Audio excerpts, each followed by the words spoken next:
Well, we are delighted to again have on Dr. Ansel Augustine, who has been a good friend to us. We love New Orleans, and we love Louisiana. So today is no exception. We'll talk to him about his newest book, Leveling the Praying Field. Doctor, thank you so much for being with us. How are you doing today? I'm good. Thank y'all for having me. It's good to be back with my This Is the Day in Catholic TV family. And I was laughing as y'all were complaining about the heat. It's been hot down here for months. But you're used to it. You're used to it. I mean, hey, listen, and we get the cold so much up here. You don't get our cold. You can keep the cold. We don't want to keep it, but we don't want 95 to 97 either. I hear you. Hey, so let me respond to the subtitle of the book. Would you share with us, can the church we love us back? Can it? Well, just so you know, this book, as it's stated by Father Brian Massengale and Bishop Cherie, who wrote pieces of the forward and afterward with me, is a love letter. Is a love letter to the church. You know, a church we love. As Black Catholics, we've been here since the founding of the church, and even especially since the founding of dioceses here in the United States. So the subtitle came from my plenary session I was on at the Convocation for Catholic Leaders back in 2017 in Orlando, Florida, when we gathered. And talking about these issues of racism, division, discrimination, especially in light of what happened in Buffalo, is never an easy topic for us to address as a church. And so for us, helping people understand why Black Catholics and my Black Catholic youth are leaving, you know, especially after the murder of George Floyd, working on resources for the Catholic Church locally and nationally, there was very few resources, if any, for youth, young adult campus ministers to have discussion from a Catholic perspective. So when we look at the feeling of us as Black Catholics, sometimes we feel, as Sister Thea Bowman said, motherless children in the church, you know, when she addressed the USCCB. So this is a resource for the church, for those working with people, to have this discussion from a faith perspective out of love. It's challenging, but it's challenging out of love. Ansel, you know, we have been, as you know, acknowledging and praying for those affected by the obviously racially motivated mass shooting in Buffalo in the supermarket last week. And we know enough to pray and advocate for the community, but it begs the question, you know, what would be helpful to you as a Black Catholic during this very devastating time?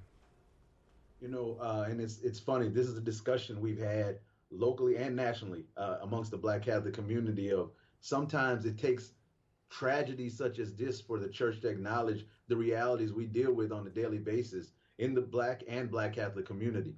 So what we're asking and what we've asked is for years, you know, from visual stuff to Sister Thea Bowman, even before with the documents that have come out from the USCCB and Black bishops, is attention to the realities that we live in the Black Catholic community, resources, financial and otherwise, because we see resources being stripped at times from the Black Catholic community because of realities of budgets, realities of this. But when you see, and this is just an example, when you see the United States and even the church organizing and sending resources overseas for tragedies and issues that are there, we'd love to see that attention and resources being brought to our realities and our tragedies that are coming into our community, because we're a gift to the church.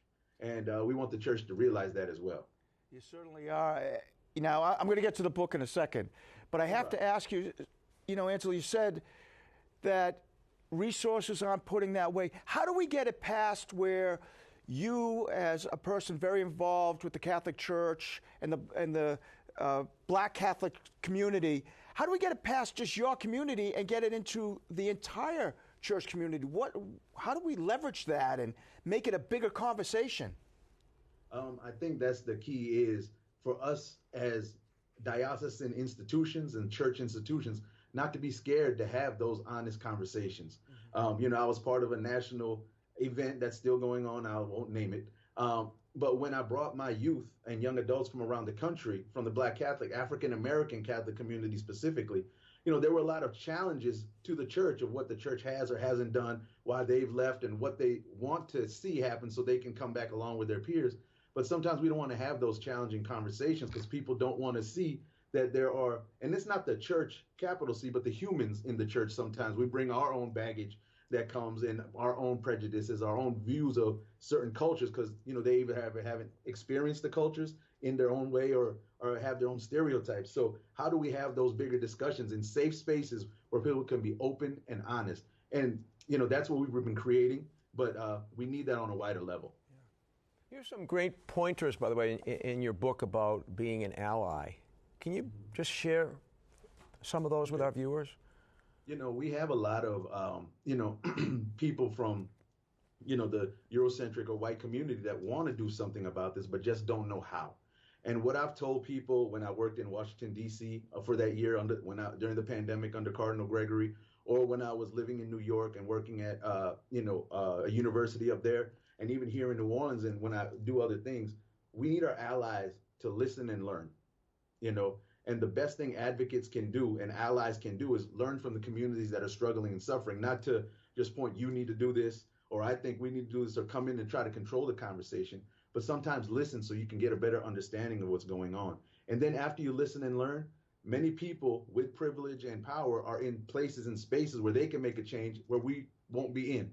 We won't be part of those conversations. So to listen, but also to advocate and to uplift those and empower those voices so people can hear and learn, as you said, Jay, so we can get the conversation bigger than just one community. Yeah. Well, I'm sure people want to learn all about the ways of being an ally, reading the book. Where can people get a copy of this, Ansel? All right. It's on Amazon. It was a #1 new release in 3 different categories when it came out in February. So they can get it there. Wow. And if they want to order bulk orders, more than 10, you can contact Orbis Books directly at 1-800-258-5838. So, yes, please support and get the word out. I have to tell you something, Ansel. I'm always frustrated when I talk to you because we don't have enough time. Right. And these are serious topics that deserve more time, but unfortunately, Kevin Nelson's over there, and he wants to do his news. I understand. Hey, that's important, too. But thank you for giving me the opportunity to share and engage in this conversation. I appreciate y'all. Catholic TV is family, and I love y'all. Hey, anytime you want to be on, you just let us know. All right. Thank you. Thank you.